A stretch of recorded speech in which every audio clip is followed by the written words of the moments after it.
Mônica Freire. Eu agradeço a todos os presentes e o convite. Espero poder colaborar. Eu vou compartilhar aqui a minha tela. É, é que eu tentei compartilhar e não consegui. Peraí.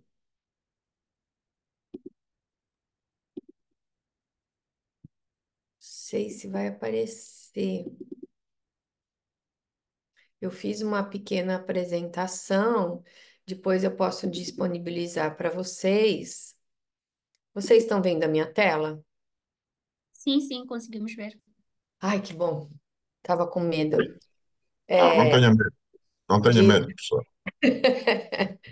Não, porque às vezes essas coisas da tecnologia, às vezes dá certo e às vezes não. Tem dia que funciona e tem dia que a gente não sabe o porquê não entra, né? Então eu fiz uma pequena apresentação para vocês, combinei com a Mônica, né? Temos uma hora aí de encontro. É, eu tentei trazer um conteúdo de um curso resumido sobre cultura brasileira e gestão pública. Então, para quem não me conhece, eu sou professora titular da Faculdade de Economia, Administração e Contabilidade, em Ribeirão Preto, da Universidade de São Paulo. Eu coordeno esse Centro de Estudos de Gestão e Políticas Públicas no Instituto de Estudos Avançados da USP. E eu sou presidente da Sociedade Brasileira de Administração Pública, né? Então, eu falo dessas diversas instituições e a minha colaboração, espero que, né, consiga atender aí as expectativas.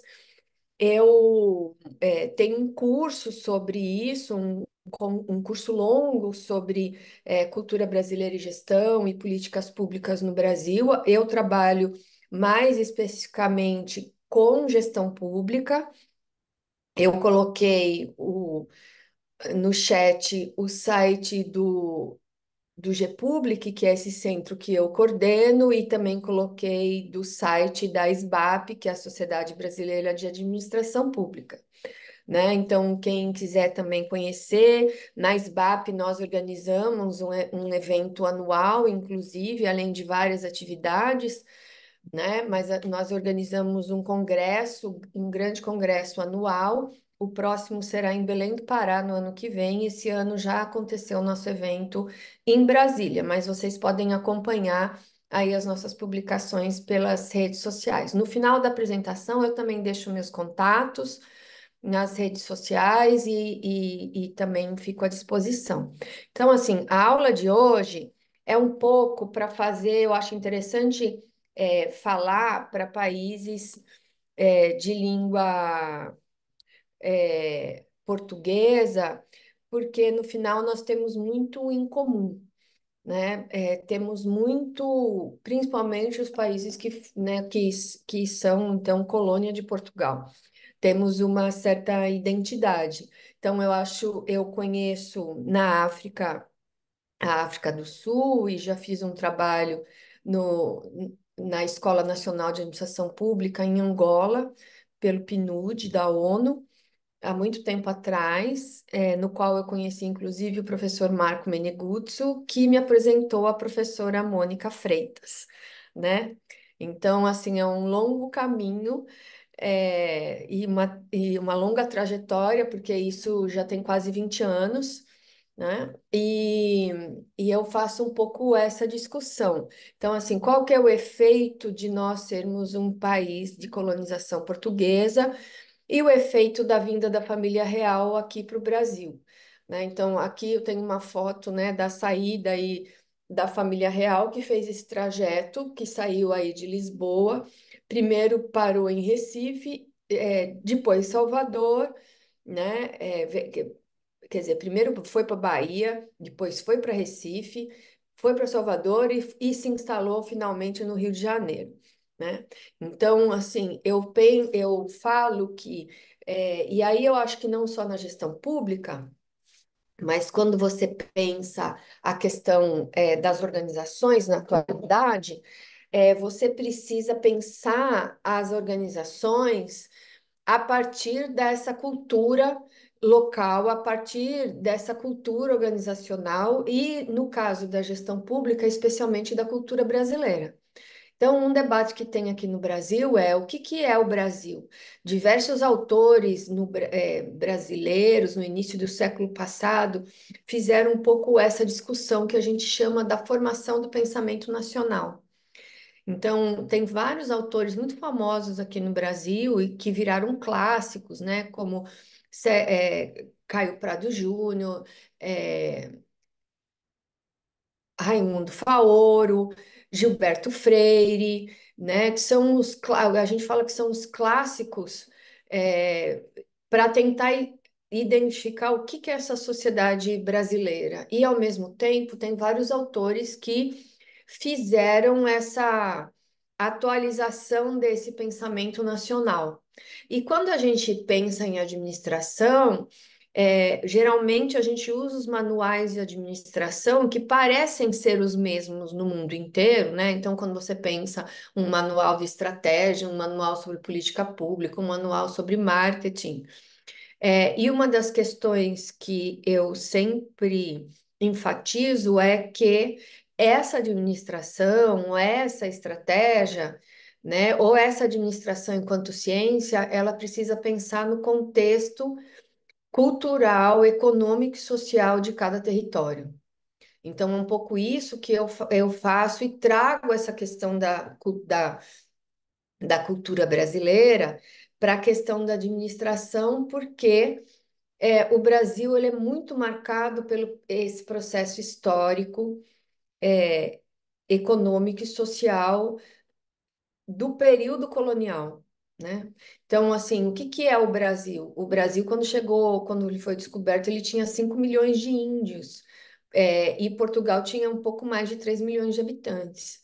Desses índios, né, ou desses indígenas, né? Hoje nós não usamos mais o termo índio no Brasil, a gente usa o termo indígena, porque sempre colocavam que índio tinha um tom pejorativo, né? Então, hoje a gente trabalha com essa perspectiva de que o Brasil ele é muito influenciado pela cultura indígena em nossa sociedade. Então, a função das Índias, né, a função das mulheres, dos filhos, da agricultura, né, de como o homem lida com a caça, com a pesca, o lugar do homem indígena na sociedade indígena e da mulher indígena diz muito sobre o papel da mulher na atualidade na sociedade brasileira, né? Então, se nós pensarmos, o Brasil mudou muito a cultura portuguesa,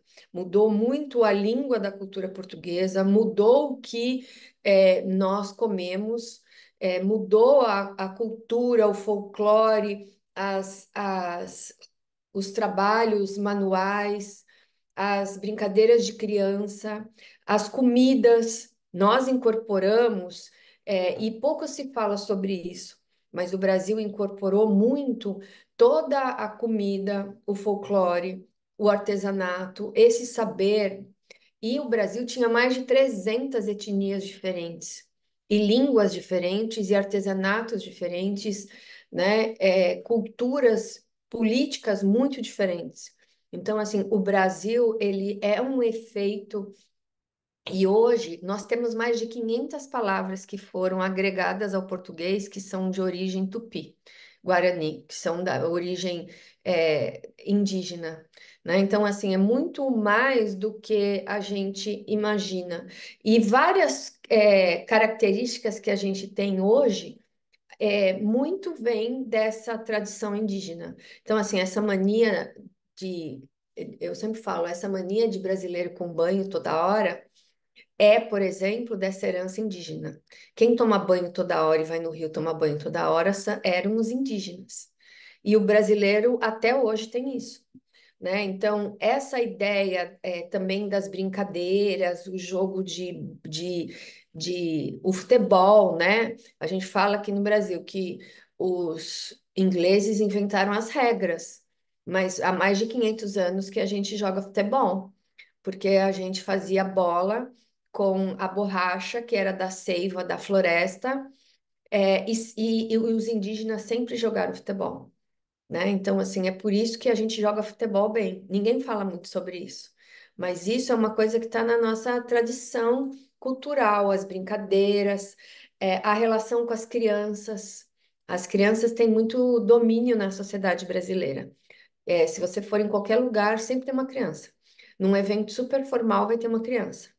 Num evento à noite, tem uma criança, né? Eu vejo muito essa diferença com os europeus, né? Os europeus têm muitas regras, os espaços para as crianças são muito restritos, é, e os indígenas, a maior autoridade, por exemplo, nas tribos, que eram os pajés, para conversar com as crianças, eles se abaixavam, né? Então, assim, a criança tinha um lugar especial nessa cultura indígena e tem também na sociedade brasileira. Então, assim, eu estou trazendo isso porque a gente é uma influência dessas mais de 300 etnias, com raças, com cores, com relações políticas diferentes, com cultura, com artesanato, com comidas muito diferentes, mas que foram incorporadas na sociedade brasileira.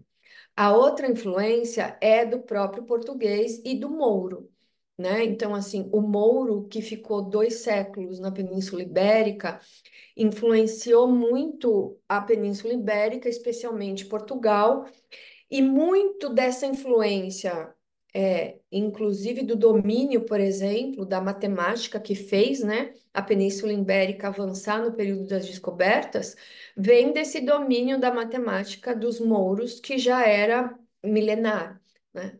Então, esse mouro influenciou muito a cultura ibérica, que influenciou o Brasil também, né?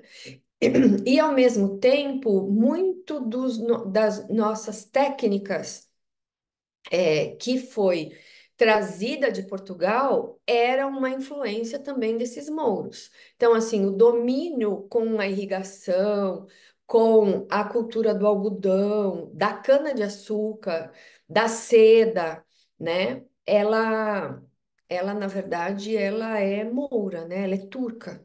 Ela não é portuguesa. Ela é desse período da influência moura em Portugal. As pessoas falam um pouco sobre isso.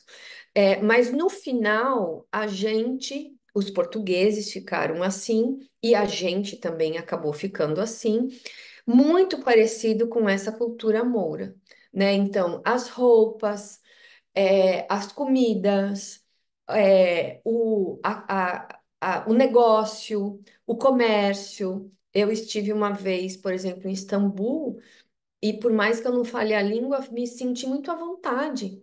Parecia que eu estava no mercado no interior do estado de São Paulo, né? Porque assim as pessoas se comportam do mesmo jeito, negociam, barganham, pede desconto, né? Tem uma cultura muito parecida com a nossa, que é muito portuguesa, mas que também acabou influenciando também muito o Brasil, né?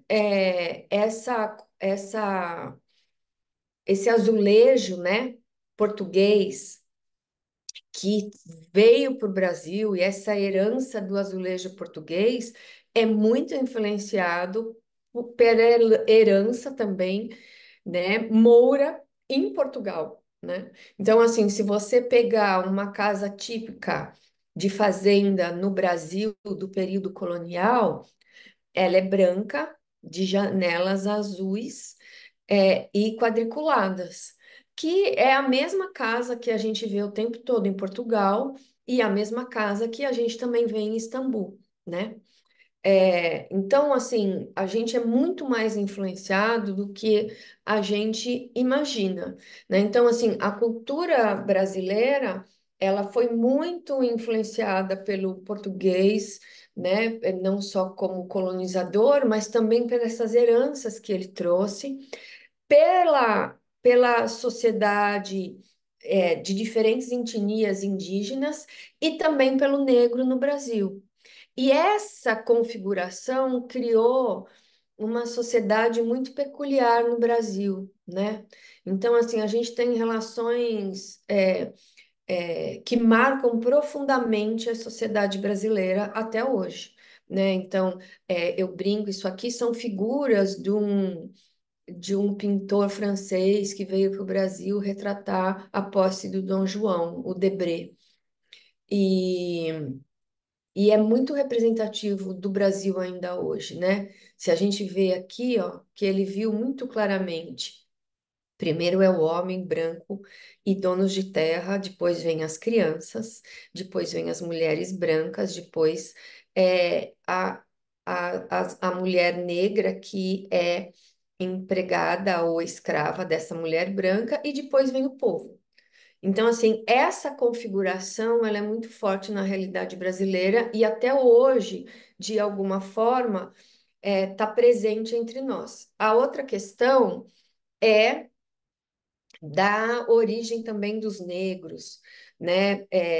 Infelizmente, o período de escravidão aqui foi realizado, né? O Brasil, durante muito tempo, participou do processo de escravidão e trouxe, escravos de diferentes regiões africanas, de diferentes matrizes culturais, né, religiosas, né? Vocês sabem falar mais sobre isso do que eu, mas o lado bom disso, se tem um lado bom, né?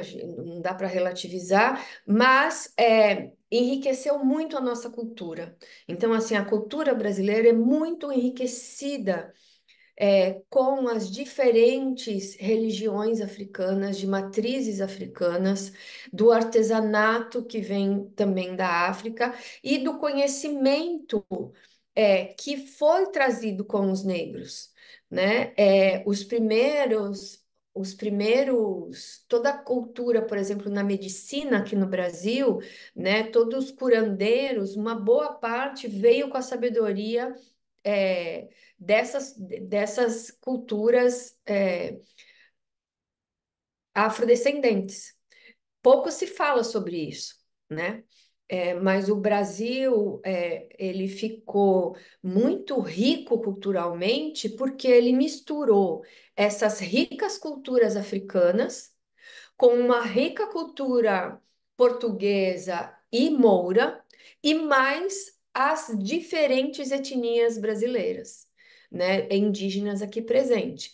E, ao mesmo tempo, num processo de miscigenação. Tanto que a gente fala que o Brasil ele foi civilizado antes de ser civilizado, né? Por quê? Porque a gente misturou muito as raças, misturou muito as culturas, né? Mas não necessariamente isso vem acompanhado de um discurso de Estado de Direito, né? Isso não veio acompanhado de direitos dessa população, nem para a população originária, que eram os indígenas, muito menos para a população escravizada, e também não para a população também branca que ficou aqui no território. Né? Então, assim, a ideia da cidadania, a ideia do Estado de Direito, são questões muito recentes aqui no Brasil como são também nos países africanos. Né? Esse debate da igualdade, esse debate dos direitos, esse debate sobre políticas públicas, finalmente chegou no Brasil no final do século passado, com a nossa última Constituição de 1988. Se a gente pensar, é muito recente essa ideia da universalização dos direitos. Então, assim, o Brasil, ele é um país onde a gente tem uma marca muito profunda de escravidão e da monocultura, né? Um Brasil que é feito pela influência dos mouros, dos indígenas, dos negros e da imigração, né? Interna também, né? Imigração e imigração, né? É muito forte, né? E, ao mesmo tempo, com valores muito distorcidos. Né? A gente tem uma confusão entre o que é público e o que é privado, A gente tem uma forte influência de uma visão de que quem trabalha é essa mão de obra escrava, né, ou indígena. O valor não é um trabalho, apenas a rentabilidade econômica é um valor. Então, assim, você pode ser muito rico e isso é um valor, mas não necessariamente você precisa acumular conhecimento. Então, assim, a virilidade é só sexual, ela não é intelectual. Como ela não é intelectual, não é muito importante e não é importante até hoje.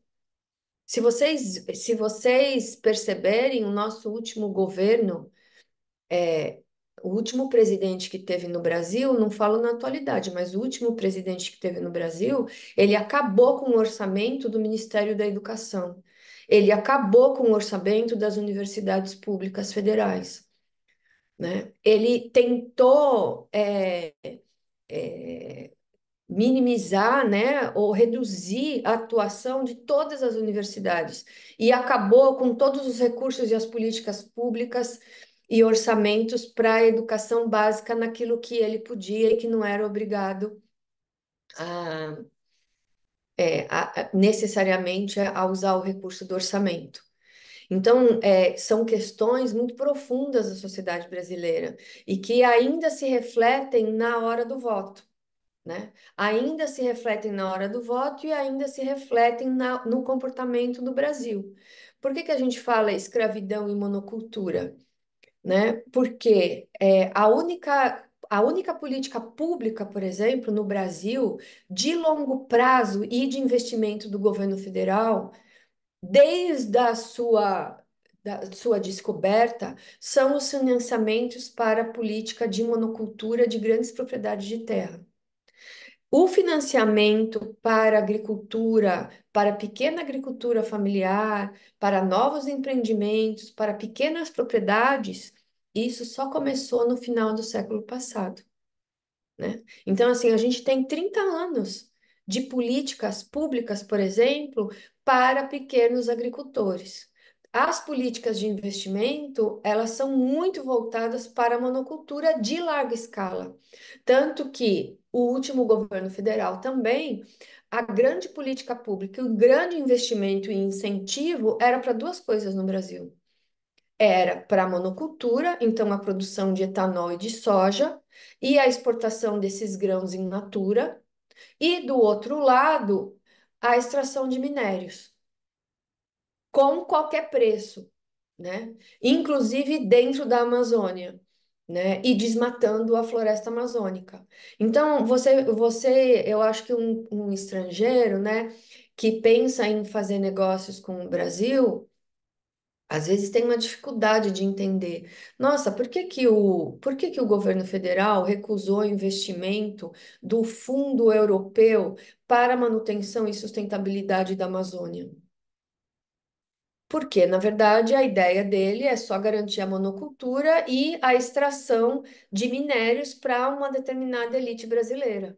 Então, assim, essa ideia, né, da concentração de renda, né? Essa ideia da virilidade que ela é só sexual, essa ideia da desigualdade, da naturalização da desigualdade, ela está muito presente na sociedade brasileira. E ela está presente até hoje, né? Então, às vezes a gente avança um pouco e às vezes a gente retrocede, avança um pouco e às vezes retrocede, né? Então, a gente fala que a gente tem uma cultura do patrimonialismo, que é essa confusão entre o que é público e o que é privado e essa apropriação do patrimônio público por interesses privados, que é uma coisa que também está presente, né, em Portugal, né, e que também está presente na África, né? Então, assim, um pouco mais, um pouco menos em determinados países, mas a gente tem uma cultura que permite, por exemplo, a corrupção. O que que é corrupção, né? É o uso do recurso público a favor dos interesses privados. Então, assim, nós temos uma tradição que tem em Portugal, que tem no Brasil, que tem nos países latino-americanos e que também está presente na África, né? E aí a gente acha que isso são questões do passado. Então, assim, eu gosto de falar sobre isso para quem pensa administração na atualidade, por quê? Porque não, isso está muito presente na realidade brasileira. Ao mesmo tempo, também, esse processo foi muito violento, entendeu? Muito violento. Esse processo de miscigenação, antigamente, tinha uma coisa uma ilusão, né, de que o brasileiro sempre foi muito afável, muito encantador, muito cordial. As pessoas gostam de vir para o Brasil por essa riqueza dessa cultura, mas na verdade esse processo de miscigenação foi muito violento, especialmente sobre pobres e mulheres. O Brasil, ano passado, o Brasil, a cada 15, 20 minutos, mata uma mulher em violência doméstica. Entendeu? As pessoas não falam isso, né? E o número em 2023 cresceu em relação aos outros anos. Então você fala assim, mas como é que no mundo de hoje, né? No mundo dos direitos, no mundo dos ODSs, dos objetivos do milênio, da globalização, como é que a gente ainda tem tanto feminicídio? Porque a gente está lidando com essas heranças até hoje, né? Então, do patriarcado, do patrimonialismo, da escravidão, da monocultura, né? Então, isso faz parte.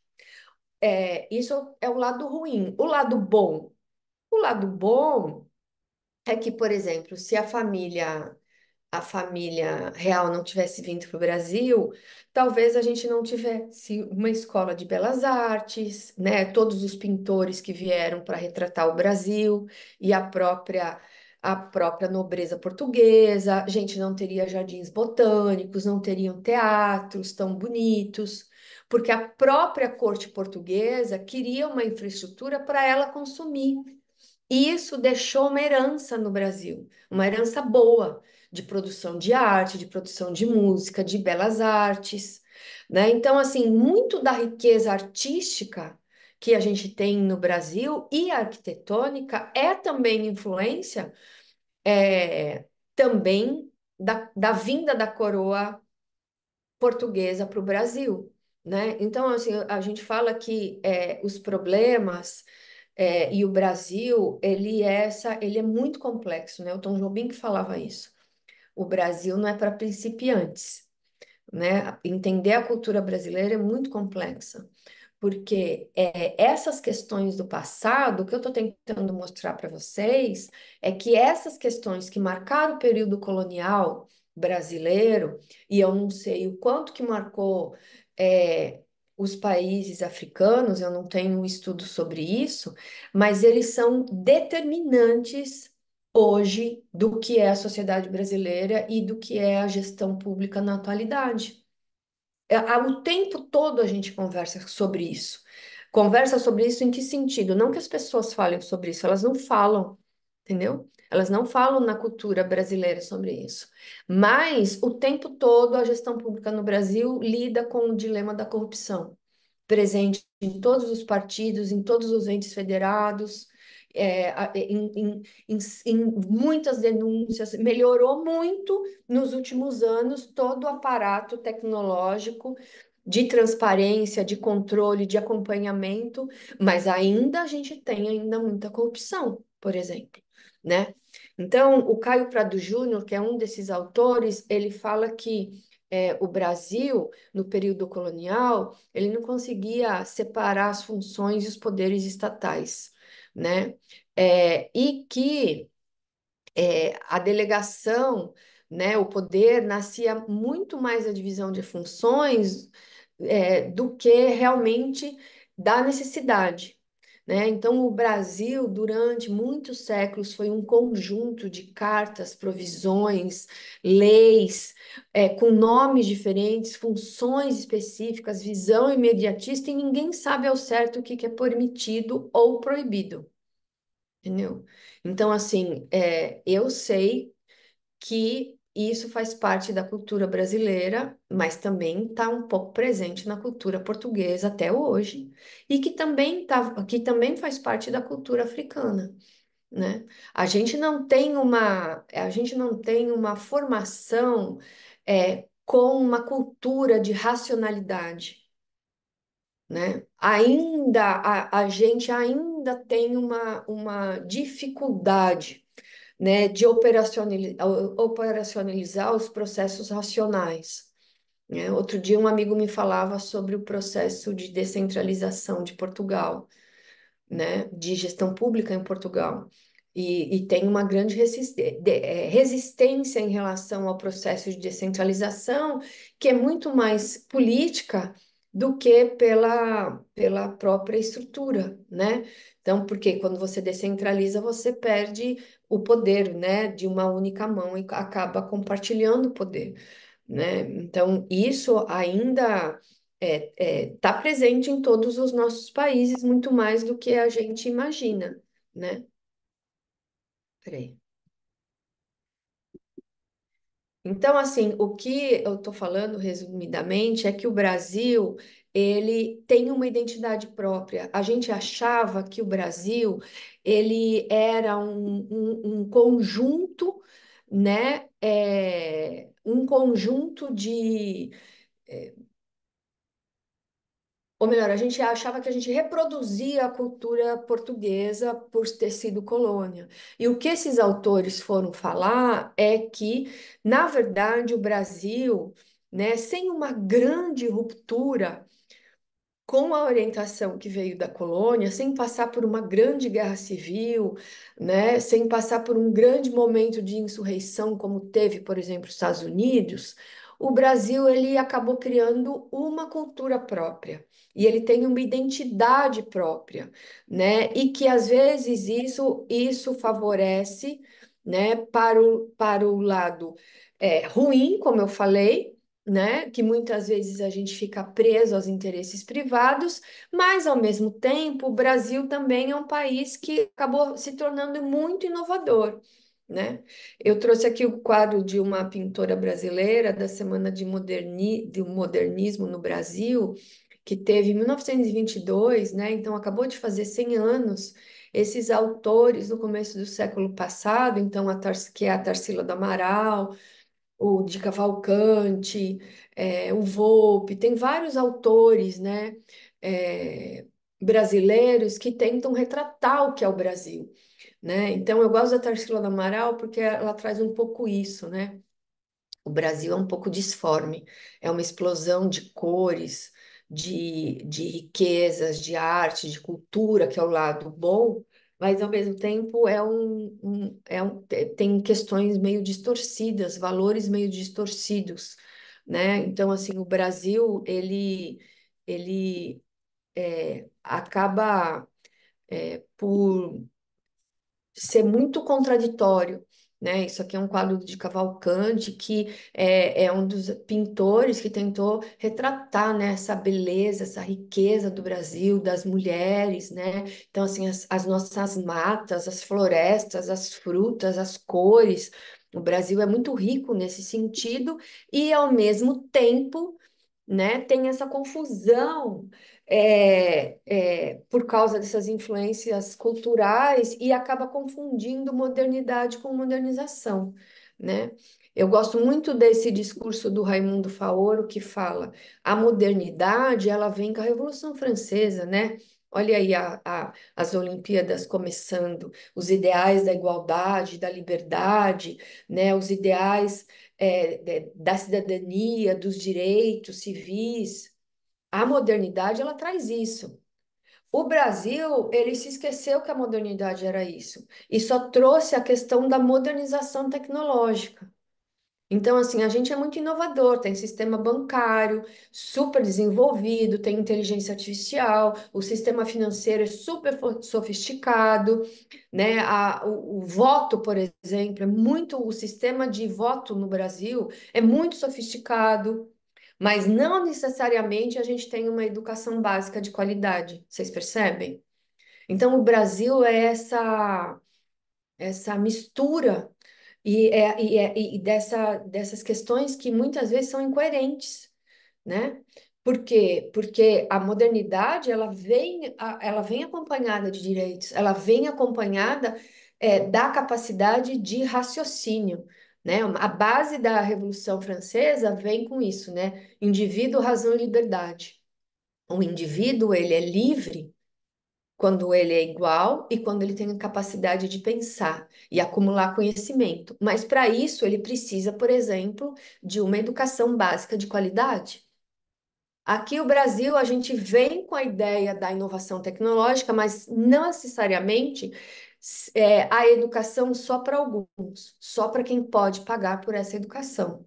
Vagas para todas as crianças brasileiras na educação básica no Brasil só passou a ter a partir de 1988, para vocês entenderem o que eu estou falando, né? E que eu acho que também acontece nos países africanos. Para Portugal é mais difícil compreender essas questões, mas para os países africanos a gente sabe, né? Então, assim, o quanto que a África e a América Latina está internalizou os conceitos da modernidade, do Estado de Direito, da Revolução Francesa, o quanto que isso está presente nas políticas públicas, nos órgãos públicos, nas organizações. Ainda a gente tem muito a caminhar em relação a isso. Mas alguns países avançaram na questão da modernização tecnológica, né? Então a gente naturalizou a desigualdade. Aqui no Brasil a gente naturalizou a desigualdade e o desenvolvimento é visto apenas como tecnologia. A gente é muito influenciado por um padrão positivista de ciência, né? Então, num padrão Darwin, né? Essa ideia, eu tenho seres mais evoluídos e seres menos evoluídos, e os mais evoluídos, que coincidentemente aqui no Brasil são os que têm mais força econômica e força bruta, que são os militares, né? Tem maior poder de decisão e de influência e de gestão. Isso marcou profundamente a sociedade brasileira, e inclusive legitimou grandes períodos de ditadura no país, com essa junção de militares com uma elite econômica, entendeu? Então, assim, isso gera problemas até hoje. E isso se reflete também na hora que as pessoas votam, porque essa cultura, ela encontra eco na sociedade brasileira. E como é uma sociedade brasileira pouco letrada, que tem pouca consciência política, que não tem conhecimento sobre, por exemplo, o funcionamento do Estado e das organizações brasileiras, uma pessoa com um discurso populista ganha votos. Mesmo que na hora de emitir um programa, um partido ou uma organização não tenha relação direta com os objetivos dessa pessoa ou com a classe social que ela pertence. Não tem uma conexão na América Latina entre a hora que a pessoa emite o voto e o tipo de pessoa que ela escolheu. Essa correlação só acontece quando as pessoas têm consciência sobre partidos, sobre programas, sobre governo. A gente tem uma dificuldade em ver isso na América Latina, né? E isso acaba também acontecendo em outros países pobres pelo mundo, né? Então, eu trago tudo isso porque eu falo, não dá para falar sobre o Brasil, não dá para falar sobre a América Latina, não dá para falar sobre os países colonizados de língua portuguesa sem levar em consideração essas questões. Porque Portugal foi muito influenciado por essa visão positivista. E essa visão positivista teve presente na colônia, e essa visão positivista está presente nos países de língua portuguesa, né? É, Ao mesmo tempo, né, nós somos muito ricos na música, na cultura. Então, assim, essa miscigenação, essa junção de culturas, mesmo que seja violenta, ela tem lados, né, muito interessantes, né? Isso aqui é um quadro de Cavalcante, né? E que mostra um pouco desse Brasil. A outra coisa que o Brasil também tem, tem uma dificuldade, e aí eu não sei como que isso é visto nos países africanos, é essa questão do rural e do urbano, né? Aqui, tudo que é moderno, tudo que é moderno vem do urbano. Então, assim, todo mundo, todo o universo que é rural é sempre arcaico e depreciado, com exceção daquilo que é da monocultura. Com isso, a população rural que vive, por exemplo, na produção de alimentos, ela é sempre depreciada, né? Então, assim, o Brasil, ele fala como se o Brasil inteiro fosse de grandes cidades. E isso não é verdade. O Brasil, mais de 70% das cidades brasileiras têm menos de 20 mil habitantes e vivem de atividades rurais. Dessas atividades rurais, uma parte é da monocultura, que produz etanol, que vem da cana-de-açúcar, e produz soja para exportação, e a outra parte, que são os pequenos agricultores, que produzem o que a gente come. A alimentação no Brasil, né? Então, a base da nossa alimentação de arroz, feijão, milho, né, hortaliças, frutas, vem da agricultura familiar, que é sempre encarada como arcaica e atrasada, e sempre teve poucos financiamentos. No último governo federal, uma das coisas que aconteceu, que foi muito triste, foi que eles reduziram todas as políticas de incentivo para a agricultura familiar no país, que são as pessoas que produzem alimentos. O Brasil passou a voltar numa questão de segurança alimentar. E a América Latina também aconteceu isso, não foi só no Brasil, né? Então, assim, a questão também da fome e da insegurança alimentar diz respeito em como é que a gente olha e valoriza os agricultores na América Latina e no mundo inteiro. No Brasil, a gente só valoriza o grande produtor de terra. Só tem política pública para o grande produtor de terra. E isso gera um efeito nefasto sobre a pobreza e como é que a gente olha a agricultura familiar nesse país, né? Eu gosto muito desse autor, o José Eli da Veiga, que ele tem esse livro Cidades Imaginárias, né? Que é o Brasil é menos urbano do que se calcula, que ele fala que o Brasil, a gente fala que tem cidades o tempo todo, grandes cidades, e na verdade não, isso não é realidade. A educação básica, por exemplo, no Brasil, ela é toda pensada como se esse aluno tivesse em área urbana. E a maior parte dos alunos brasileiros vivem em cidades pequenas e pobres e rurais. Isso explica muito da evasão escolar no Brasil. Uma boa parte dos alunos não querem continuar indo na escola até completar o segundo grau. A evasão é altíssima no Brasil, porque é uma escola totalmente sem sentido. Ela é totalmente desconectada do território.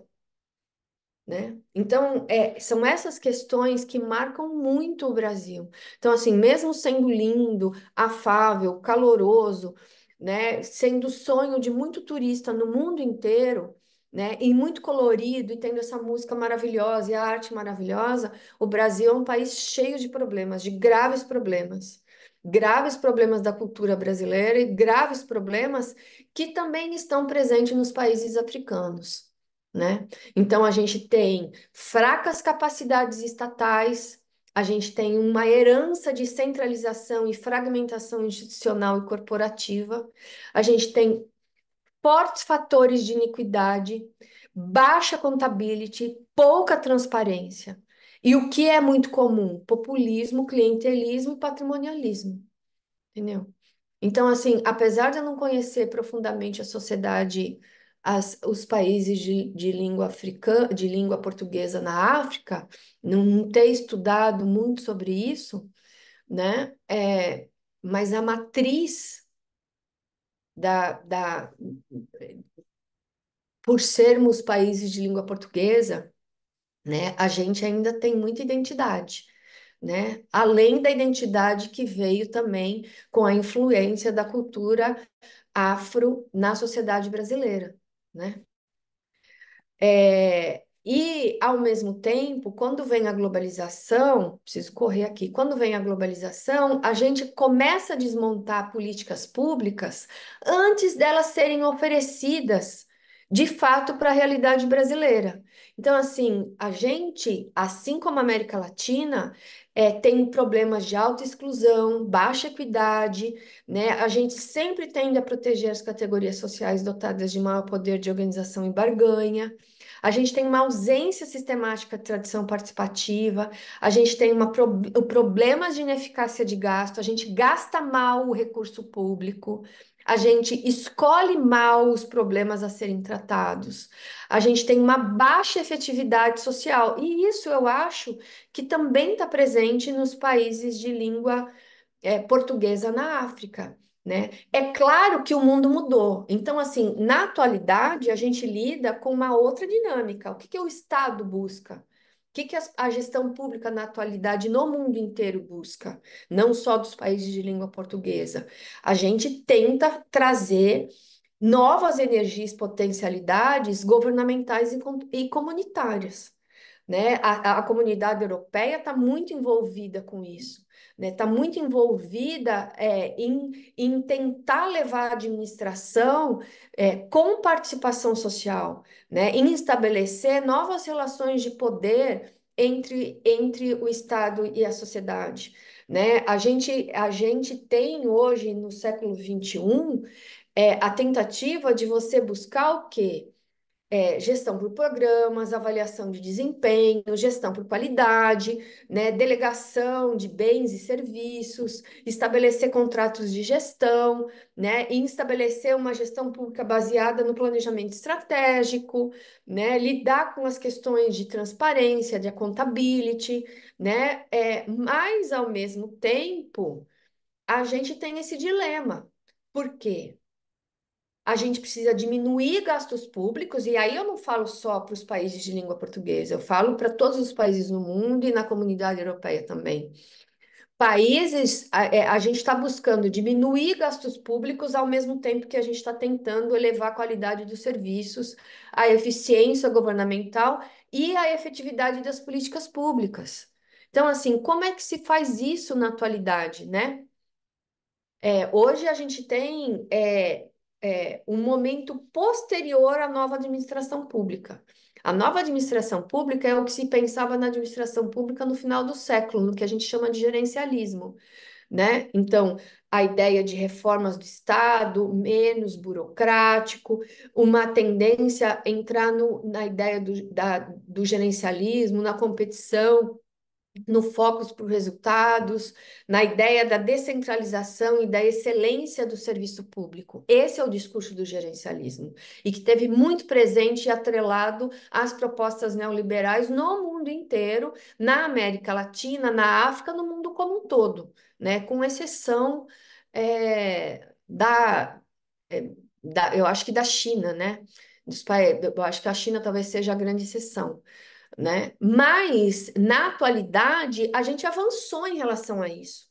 Hoje, o que que a gente está buscando? A gente está buscando esse novo serviço público. Então, a gente não quer mais só a nova administração pública, a gente quer um novo serviço público.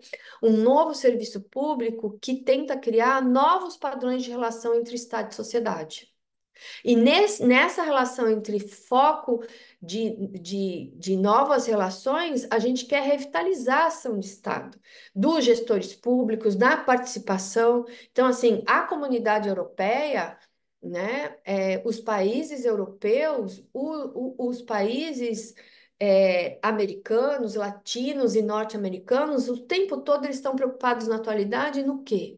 Como gerar esses novos padrões de relação entre Estado e sociedade, como ampliar a cidadania, como ampliar direitos e, ao mesmo tempo, diminuir gastos, né? Então, assim, é a primeira vez no mundo, mesmo diminuindo gasto, que a gente está tentando olhar a administração pública como coprodução do bem público.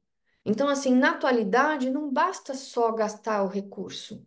Entendeu? Não basta só ser eficiente e gastar o orçamento, né? Eu estou tentando buscar mais cidadania, mais sociedade civil, mais humanismo organizacional, mais diálogos entre os agentes que atuam na esfera pública. Então, mesmo que você não seja um ator da gestão pública, o setor privado é o grande parceiro do setor público na atualidade. O grande cliente do setor privado na atualidade é o setor público, né? E é esse cliente em novas relações. Então, hoje eu estou tentando buscar modelos de governança compartilhados, com parcerias, com acordos de investimento de recursos que vão além de partilha de ações, né? Eu preciso criar novas relações econômicas para diminuir a pobreza, para gerar desenvolvimento, para gerar trabalho, para gerar renda, para gerar dignidade e, consequentemente, atingir os objetivos do milênio da ONU, conseguir realizar os ODS. Vocês percebem? Mas para realizar o ODS, eu preciso reduzir desigualdade, eu preciso reduzir pobreza. E aí as parcerias são essenciais, né? Então, a ideia de você pensar os territórios e os países, não no sentido administrativo, né? Mas como locus de identidade, de recursos específicos, né? Num espaço de parcerias entre o setor público, privado e da sociedade civil. Cada vez mais a gente percebe que o mundo tem que caminhar e busca essas respostas, né? Então, assim, para terminar, o que a gente percebe aqui no Brasil é que nas últimas 2 décadas teve uma ampliação da descentralização entre as esferas de governo. Teve a criação de novos espaços de participação da sociedade civil na esfera pública, né? A gente tem hoje o que a gente chama de novos direitos, que são os direitos difusos. Nunca se falou tanto, por exemplo, sobre a questão da raça, a questão de gênero, né? As questões dos direitos LGBTQIA+, né? QI, o final acho que não é bem esse, as siglas mudam o tempo todo hoje, né? Mas assim, nos direitos de gênero, de raça, né, de identidade de gênero, a gente tem um reforço à mobilização social, né, por novos movimentos sociais e também do envolvimento do setor privado nas questões públicas. Então, hoje, não eu falo muito isso, né? Eu sou professora de uma escola de administração, ponto. Não é uma administração de empresas, de turismo, de hospital ou pública, ela é administração.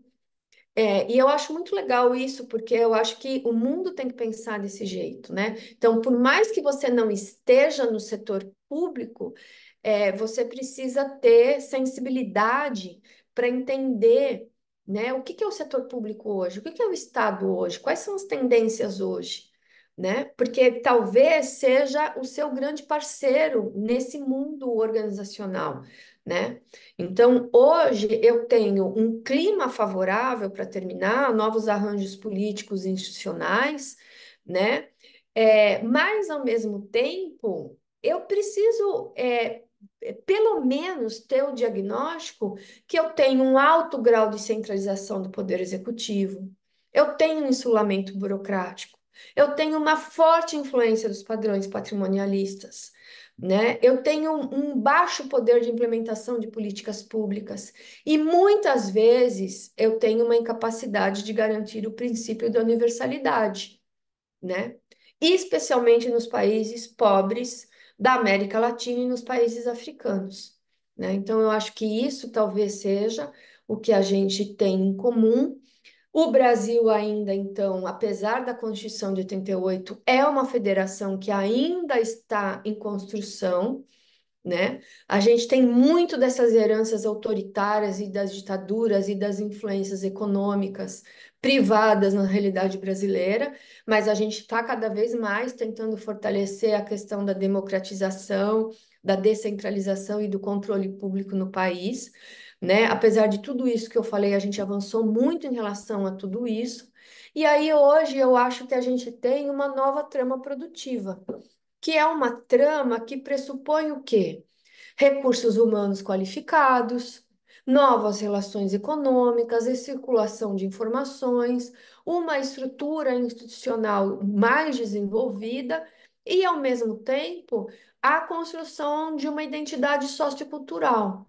Então, eu acho que assim, a gente só pode falar do nosso país, de gestão pública e privada, se a gente entender essas culturas, se a gente entender essas matrizes sociais, culturais e políticas né? Da onde que a gente vem, como a gente lida com isso, para lidar com a complexidade da sociedade global da atualidade, né? A gente é uma mistura. A gente precisa ter, a gente fala na administração de empresas, né, em modelo sistêmico, né, holístico, né, modelos organizacionais, né, o Garrett Morgan fala bastante sobre isso, né, aquele livro Imagens das Organizações, né, a gente precisa ter um olhar sistêmico sobre a realidade, mas que pressupõe o quê? A parte legal, a parte administrativa, a questão hoje muito da sustentabilidade, do enfrentamento a mudanças climáticas, a ideia de transparência, de controle social. Hoje está tudo muito misturado. Então, assim, um gestor na atualidade, mesmo que ele esteja no setor privado, ele precisa ter esse olhar sobre a realidade, né? E ao mesmo tempo que ele pensa global e de uma forma sistêmica, ele precisa olhar o local, olhar as potencialidades locais, elevar as oportunidades sociais localmente, né? Reduzir a dependência de transferência de renda gerada de outros espaços, tanto internacionalmente como entre os entes federados.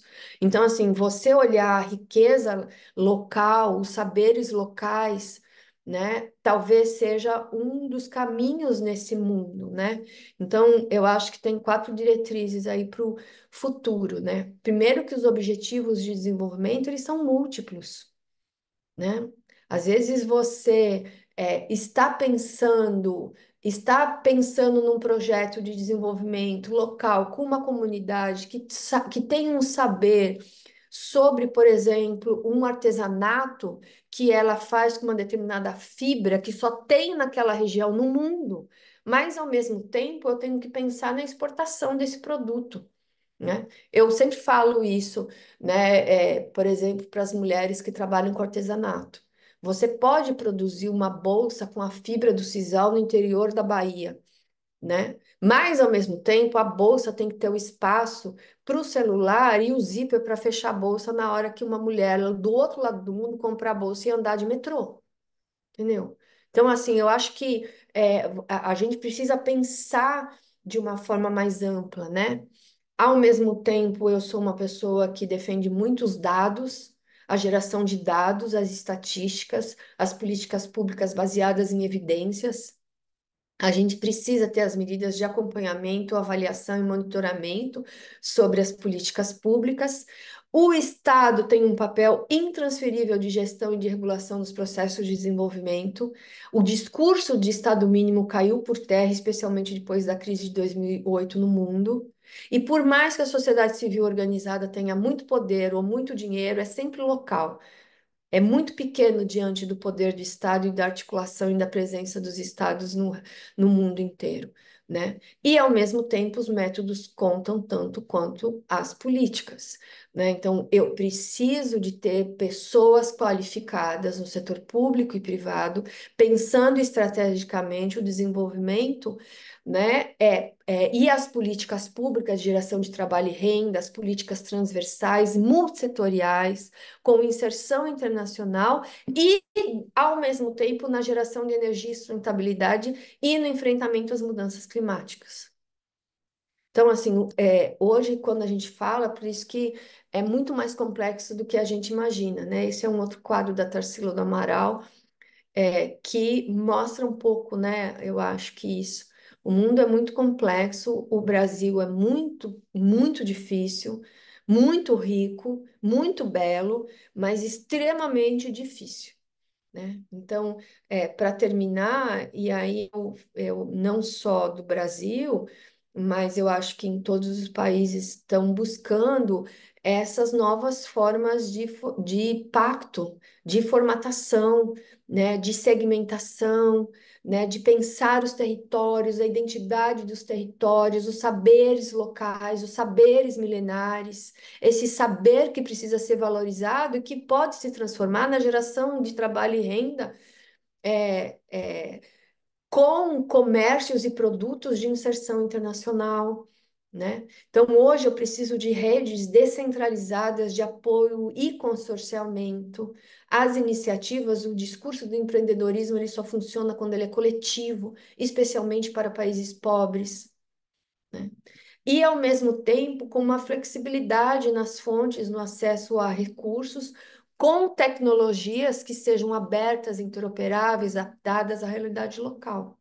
Então, eu acredito muito para que tudo isso aconteça na profissionalização, não só da gestão pública, mas também na gestão privada, né? Então, assim, são gestores bem capacitados, bem formados, que são essenciais nesse processo de desenvolvimento, de geração de pobreza no mundo inteiro, tá bom? Eu deixo aqui uma bibliografia. Tem um livro que é uma história um pouco sobre a história da administração pública no Brasil, que eu escrevi, é uma tese de doutorado que eu transformei em livro junto com o Vitor Correia. Tem o novo livro, o Handbook do Michael Howlett, que eu tenho um capítulo sobre avaliação de política pública.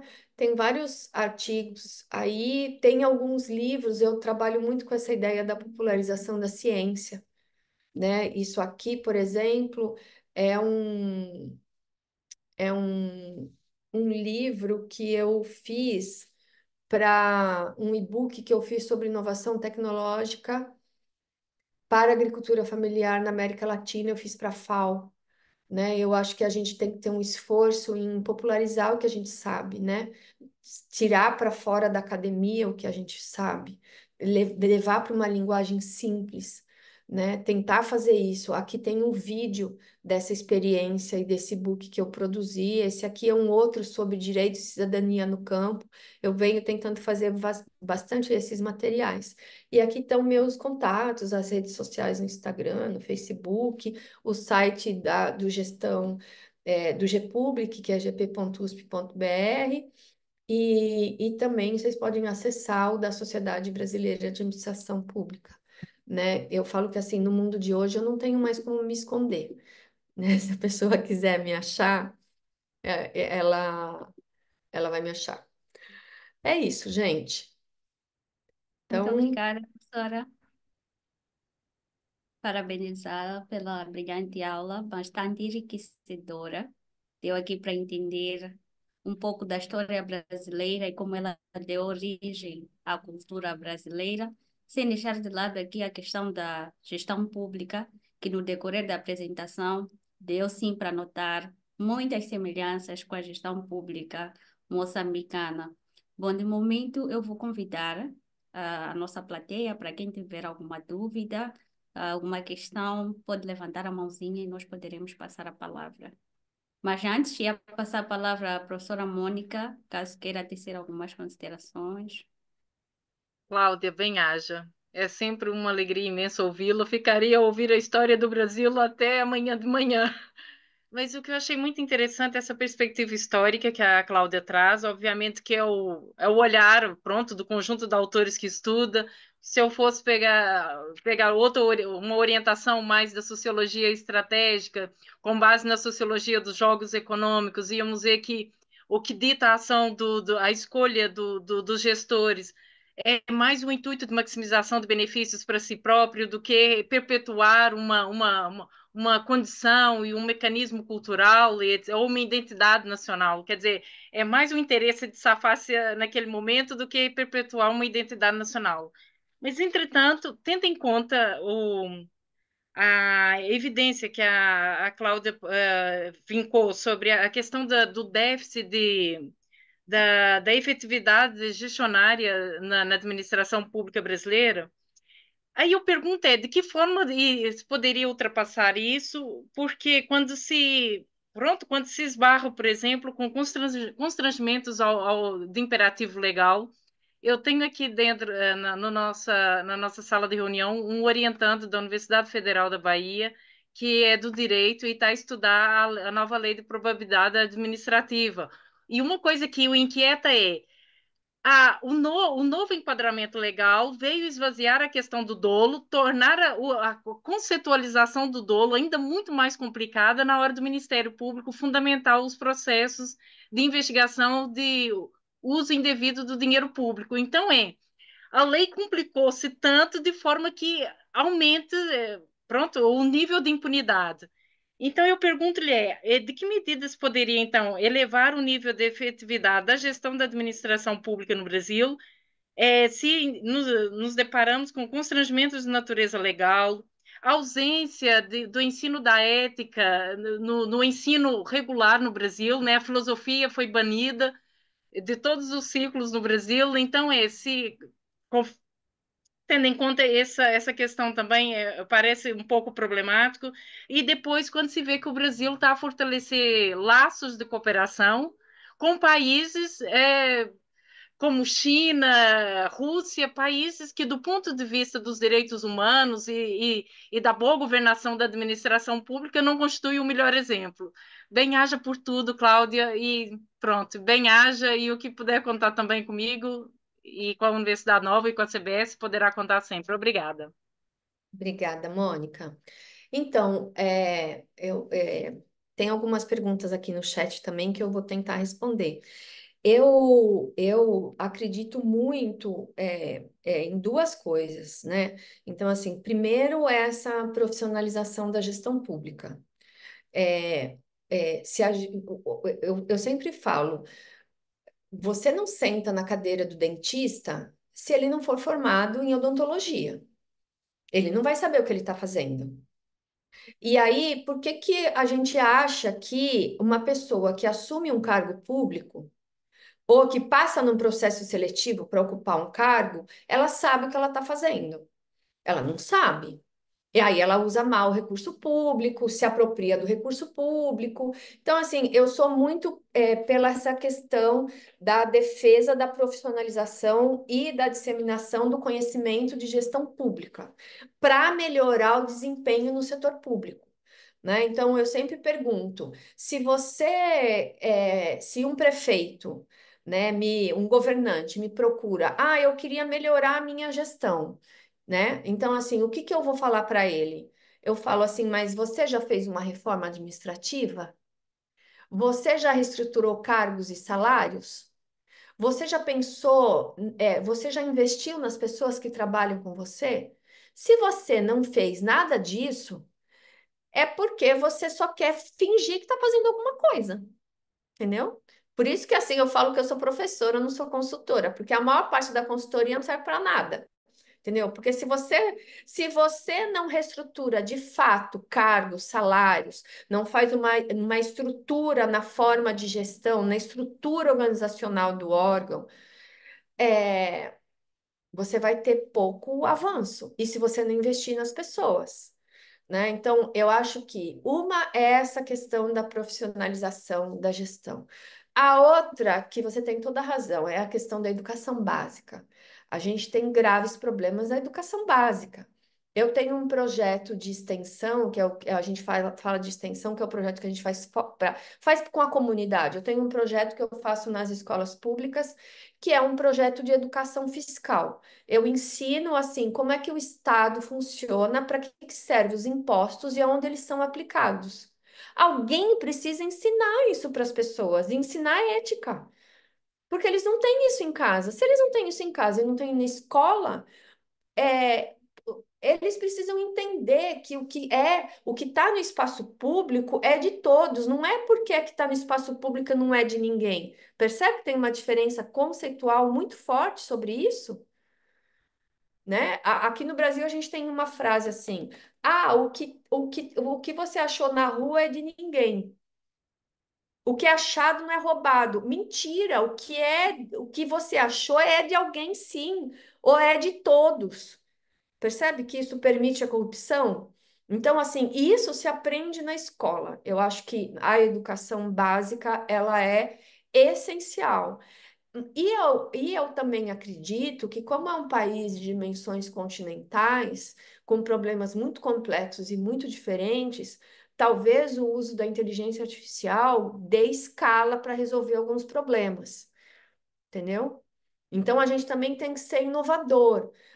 Talvez eu não tenha gente para gerar um curso de ética ou de reforma administrativa para ser levado para as para as mais de 5.000 cidades brasileiras. Mas eu, de repente, eu posso ter um bem feito e que possa ser replicado com o uso da inteligência artificial para todas as cidades, entendeu? Então, eu acho que a gente precisa pensar o passado usando as ferramentas do futuro. Talvez a gente crie um caminho para ganhar escala, sabe? Para ter escala para atingir mais gente, mais cidades, mais processos, mais organizações. E aí entra também esse arcabouço legal, né? Por quê? Porque talvez esse arcabouço legal, que muitas vezes emperra a sociedade brasileira ou os países africanos, eles também só vai ser melhorado se eu tiver bons gestores nas organizações, se as organizações se modificarem, né? E aí o aparato legal também vai se adequando a isso. Então, assim, tudo isso eu acho que está em construção ainda no Brasil, né? Obrigada, Cláudia. E aí eu tenho algumas perguntas aqui que me perguntam assim, qual que é o nível de racismo no Brasil? Quais as oportunidades dos afrodescendentes? Então, assim, aqui no Brasil, nos últimos 20 anos, aumentou muito no que a gente chama das questões de gênero e de raça. E a gente passou a incorporar a questão das cotas, que são questões que garantem que é como se fosse as cotas, simplificadamente, para pagar um pouco da dívida do passado e de todos os problemas que, por exemplo, os afrodescendentes tiveram no país e a defasagem que eles têm em relação aos demais de oportunidades, o Brasil criou uma série de políticas públicas que inclui as cotas, né?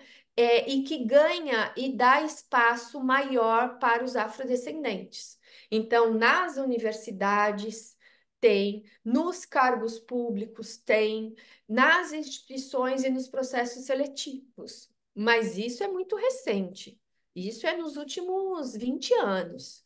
Então, agora que a gente está internalizando isso, né? Então, na prática, por exemplo, na Universidade de São Paulo, que eu sou professora. Quando você vai prestar a prova para ingresso na Universidade de São Paulo, se você for branco, você precisa uma pontuação maior do que uma criança negra, do que um jovem negro. E se você vem de uma escola pública, você tem uma pontuação menor exigida do que o aluno que vem de uma faculdade ou que vem de uma escola privada. A ideia é o jovem negro que estudou numa escola pública teve menos oportunidades de aprender do que o branco numa escola privada. Então, a nota deles não podem ser iguais, né? Então, a gente tenta dar uma nota, fazer um pouco mais fácil para quem vem da escola pública, ou é negro ou é indígena, para tentar compensar um pouco esses erros do passado.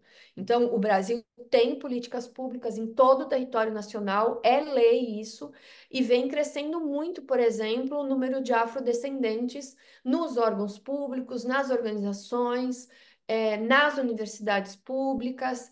Então, de alguma forma, vem tentar minimizar o problema do racismo, porque se a gente não tivesse racismo, a gente não precisaria dessas políticas de cotas. Então, a gente tem sim. Eu tinha poucos alunos negros em sala de aula e agora esse número cresceu por causa dessas medidas de cotas. Agora, se você perguntar para um brasileiro, o Brasil é racista? Vai falar que não, entendeu? Vai falar que não, mas não é verdade, né? Porque se ele não fosse racista, ele teria garantido os mesmos direitos para as crianças brancas e negras desde lá do período colonial. Entende o contexto da minha fala? Então, assim, a gente ficou anos lidando com isso. Nos últimos 20 anos que a gente resolveu, olha, a gente tem uma dívida com os afrodescendentes e com os indígenas. Tá na hora de pagar, entendeu? Mas vem melhorando muito isso.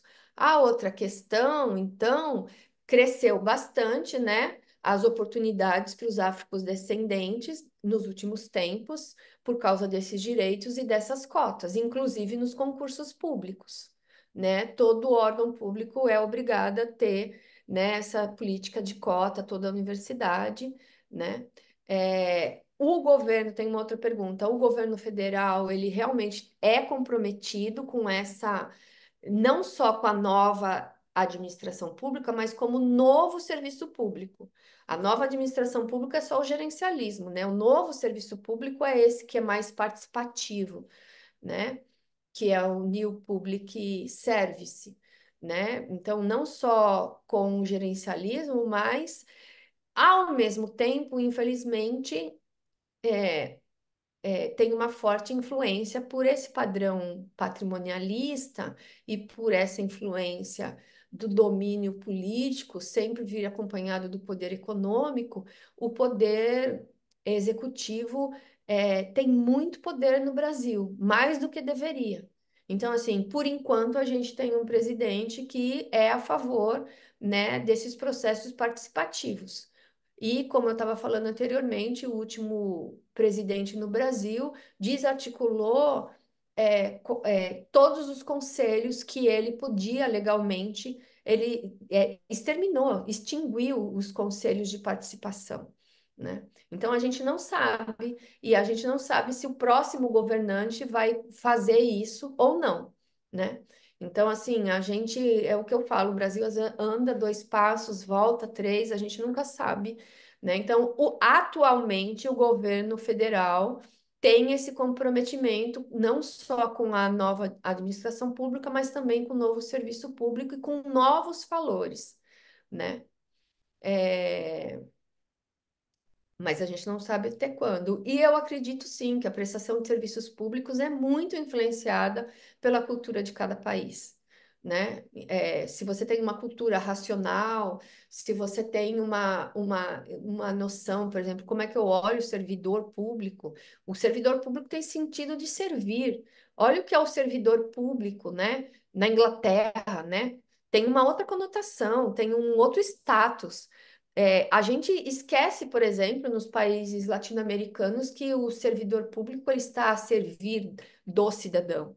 Então, é muito dessa cultura, né? O quanto que a cidadania foi internalizada, o quanto que a classe trabalhadora se mobilizou, o quanto que essa cultura faz parte da cultura como um todo. Então, eu acho que a cultura é determinante em relação, a isso, né?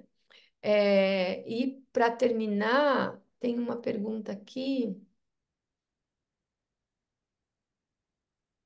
Cláudia, eu peço desculpas. A Maria João foi minha aluna em Lisboa e ela hoje recebeu um prêmio de inovação pedagógica em Lisboa. Então, eu gostava de saudar Ah, publicamente, porque eu estou sim, muito orgulhosa dela.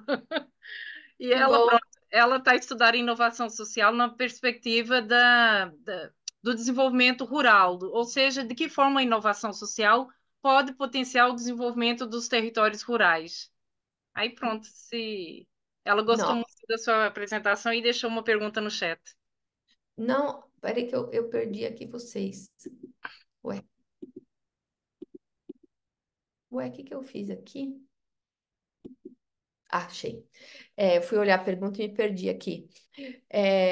Então, parabéns, né, Maria João, parabéns. Eu estudo gestão pública, mas eu gosto muito dessa parte de desenvolvimento local e de agricultura familiar, né? E é uma coisa que as pessoas falam muito pouco, né? Não valorizam aqui no Brasil, né? Mas cada vez mais nesse governo a gente tem a valorização da agricultura familiar e de políticas públicas de financiamento para a agricultura familiar, de políticas para a segurança alimentar, né? Aqui no Brasil, a gente tem uma política famosa que se chama PRONAF, que é essa política de financiamento da agricultura familiar. A gente tem uma política de aquisição de alimentos, então a gente incentiva as prefeituras, aos municípios comprarem a produção da agricultura familiar para usar esse produto na merenda escolar nas escolas públicas e nos hospitais. A gente tem várias políticas de incentivo à compra de produtos oriundos da agricultura familiar, né? E a gente também tem as políticas de valorização dos territórios, de indicação, que a gente chama de indicação geográfica, né? Que tem muito na Europa e aqui também a gente tem desenvolvido em relação ao processo de certificação do café, dos queijos, dos vinhos, né? A gente também tem uma valorização atualmente, mas mais uma vez, infelizmente é uma coisa que a gente teve 20 anos, de 2004 até 2016, aí parou, quando veio o impeachment da presidente Dilma, essas políticas perderam força e só agora que elas estão voltando, entendeu? Então, assim, a gente teve um enfraquecimento dessas políticas nos últimos 8 anos, bem drástico, e de recurso, de orçamento. Agora que elas estão se reestruturando novamente.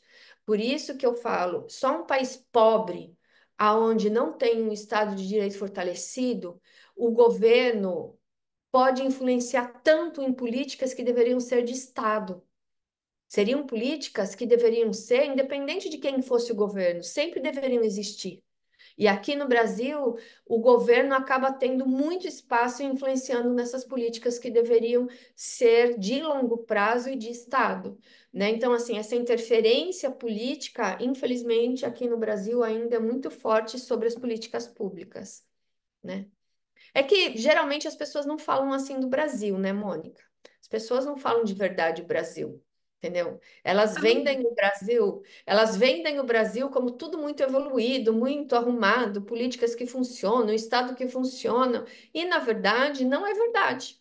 Na Não, verdade, não a é. Cláudia vem nos trazer que aumentou o nível de femicídio, mas como o brasileiro tão carinhoso mata a mulher? Pois é. Eu não sei onde a Cláudia vai buscar esses dados. Pois é. Então, assim, o Brasil ele não é assim tão afável, não é assim tão tranquilo e não é tão evoluído. A gente está muito mais próxima dos países, não só o Brasil, né? A América Latina está muito mais próxima da África do que as pessoas imaginam, entendeu? É que o Brasil é incoerente. Em algumas áreas, ele é referência mundial, né? E a gente tem as duas coisas ao mesmo tempo, né? O Por um lado, supermoderno tecnologia tecnológico. aeroespacial e por outra, enfim. Sim, sim, entendeu? O feminicídio nas comunidades, né? Então, assim, a gente precisa falar mais sobre o que é o Brasil de fato para ver se melhora esses problemas de fato.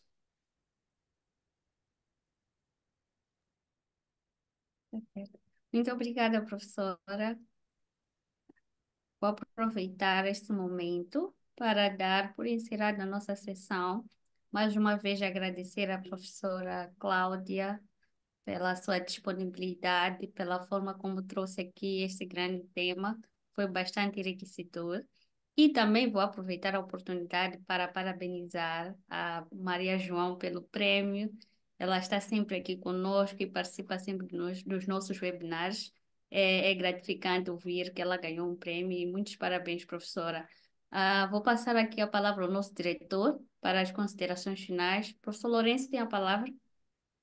Obrigado, muito obrigado e felicitado por esta brilhante aula, brilhante palestra, brilhante webinar.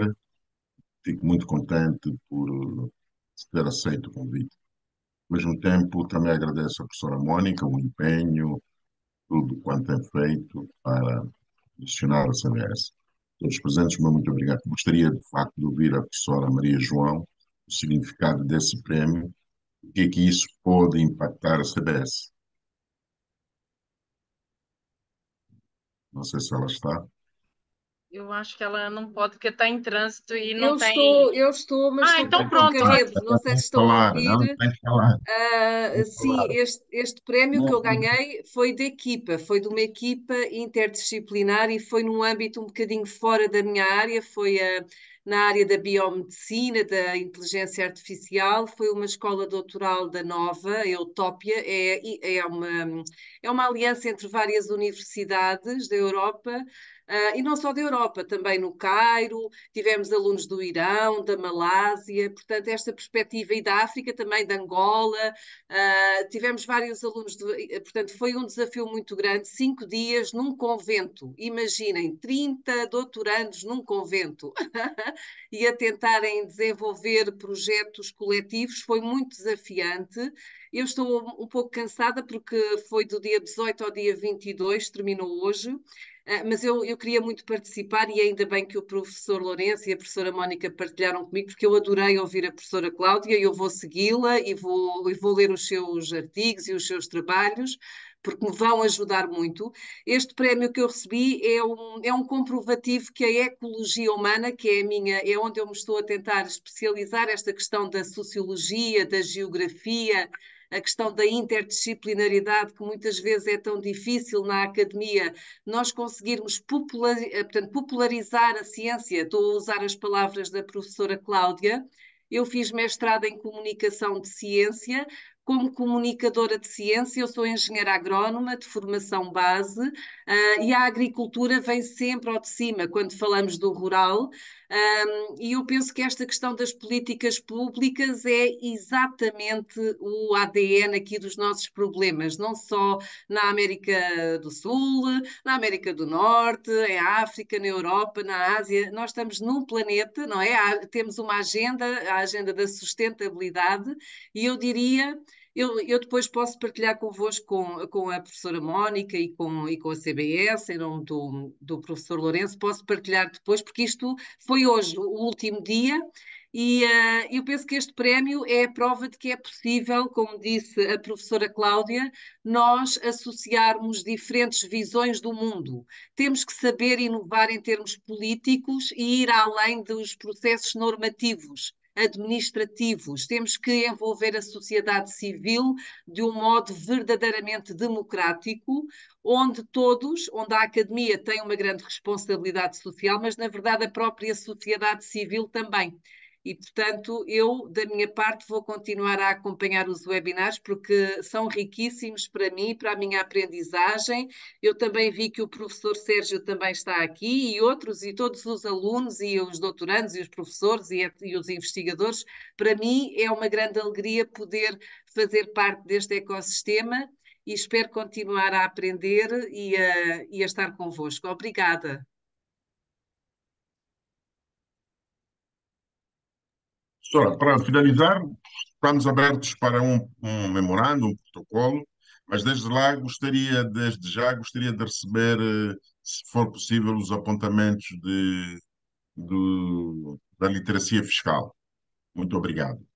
Eu já vou mandar um e-mail para si, para me manifestar isto que estou a dizer. Muito obrigado a todos, estou muito contente. Obrigadíssimo. Obrigada, professor. Bom, eu vou convidar a todos para ligarem as câmeras e fazermos aqui uma foto família. Por favor, liguem as câmeras.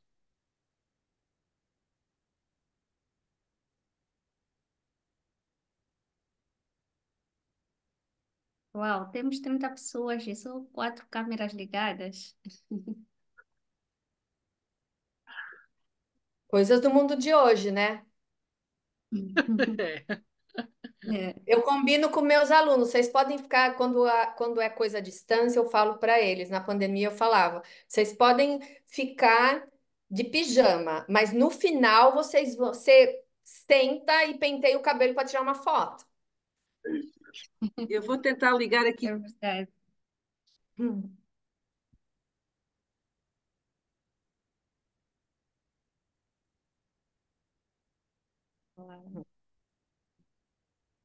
Bom, obrigada a todos. Boa noite, Obrigada. bom jantar. Bom descanso, bom Até a descanso. Até a Maria próxima. próxima. Tchau, Marta, tchau. é bom Tchau. sorrir, Maria Marta, é bom sorrir, é bom sorrir, sorrir, sorrir, Maria Marta, Eu vou sorrir. mandar pela Mônica um filme que eu acho muito representativo do que é a realidade brasileira e a sociedade brasileira, essa subjetividade brasileira que é difícil de entender, que é que horas elas voltam.